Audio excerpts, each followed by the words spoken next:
Assalamualaikum warahmatullahi wabarakatuh dan salam sejahtera.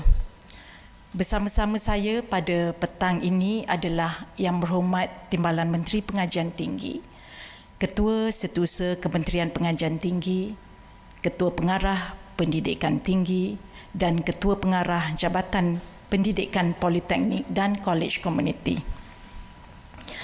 Tahun 2020 merupakan tahun yang amat mencabar dan menguji kita semua, khususnya dalam mendepani pandemik COVID-19. Dalam menanangi cabaran ini, Malaysia telah mengambil beberapa langkah strategik dengan melaksanakan Perintah Kawalan Pergerakan.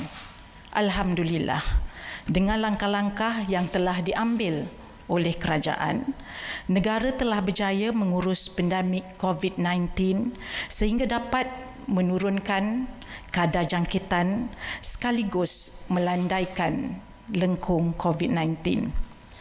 Sejak pelaksanaan PKP, semua IPT telah diarah menangguhkan operasi pentadbiran dan aktiviti akademik masing-masing. IPT juga telah diminta membuat penjadualan semula kalender akademik 2020 dan meneruskan pengajaran dan pembelajaran secara dalam talian. Walau bagaimanapun, mengambil kira keperluan beberapa kategori pelajar yang perlu pulang ke kampus bagi menyempurnakan pengajian masing-masing, kerajaan telah bersetuju membenarkan 5 kategori pelajar berkenaan untuk berbuat demikian mulai Mei 2020. Negara kini berada dalam fasa pemulihan seiring dengan situasi COVID-19 yang semakin terkawal. Fasa ini menyaksikan pembukaan beberapa sektor ekonomi dan perkhidmatan kerajaan secara lebih meluas.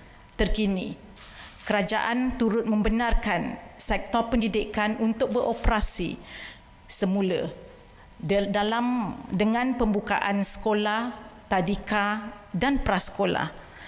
Selaras dengan perkembangan ini, KPT telah mengkaji semula kesediaan institusi pendidikan tinggi untuk memulakan operasi secara sepenuhnya berikutan situasi semasa COVID-19 di Malaysia yang semakin terkawal dan beransur pulih.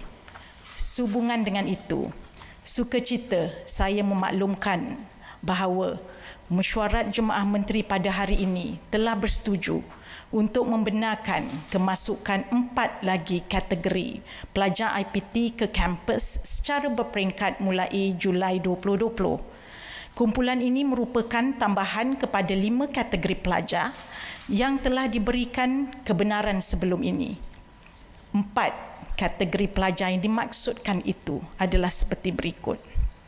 Yang pertama, pelajar tempatan di institusi pendidikan tinggi swasta sebanyak 30% seperti yang dipohon oleh Persatuan Kolej dan Universiti Swasta.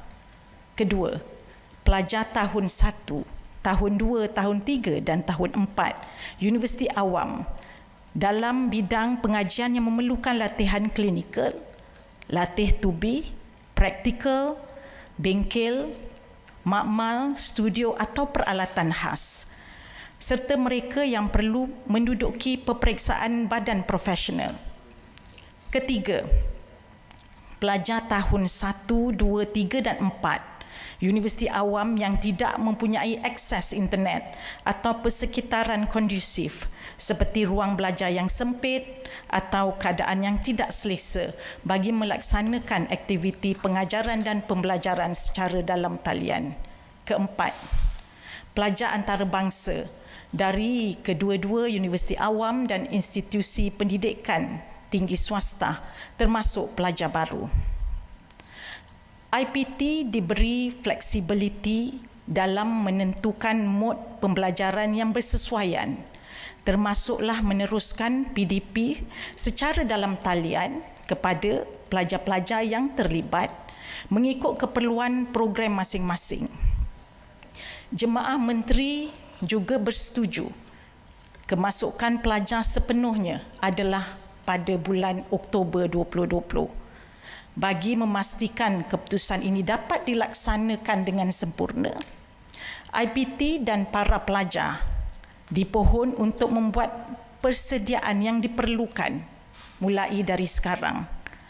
KPT berpendapat tempoh hampir 3 bulan yang masih berbaki sehingga semester baru dimulakan pada Oktober ini adalah mencukupi bagi semua pihak membuat persiapan dan persediaan yang diperlukan. Walau bagaimanapun, pihak KPT dan IPT prihatin mengenai beberapa masalah yang mungkin terpaksa dihadapi oleh sebahagian daripada pelajar, khususnya yang berkaitan dengan isu-isu penginapan dan tiket penerbangan untuk kembali ke kampus. Justru, semua usaha dan langkah yang diperlukan sedang diambil bagi menenangi isu-isu ini. Dalam hubungan ini, para pelajar boleh menghubungi bahagian hal ehwal pelajar di IPT masing-masing. Pelajar yang pulang ke kampus diminta untuk terus mengamalkan penjarakan sosial dan sentiasa mengamalkan kebersihan diri. Semua aktiviti sukan dan riadah perlu mematuhi SOP yang dikeluarkan oleh Kementerian Kesihatan Malaysia, Majlis Keselamatan Negara dan Kementerian Belia dan Sukan.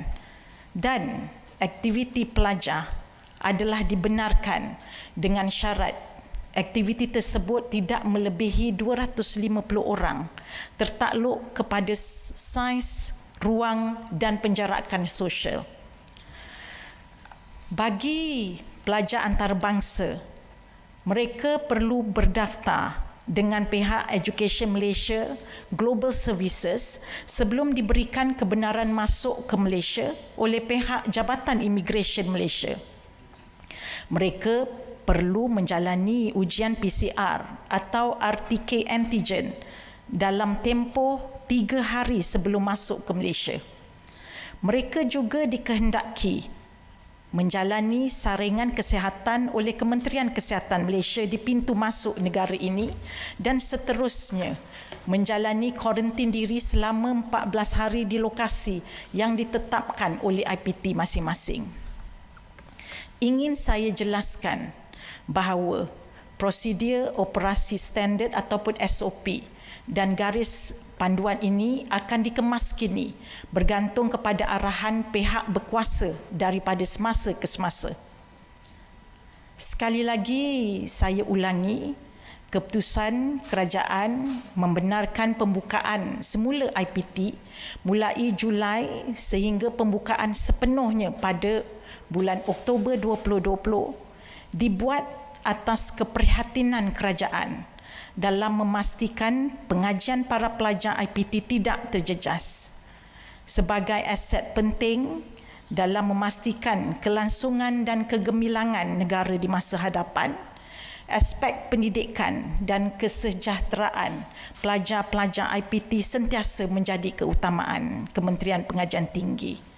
Justru, saya berharap keputusan ini dapat diterima baik oleh semua pihak. Terima kasih.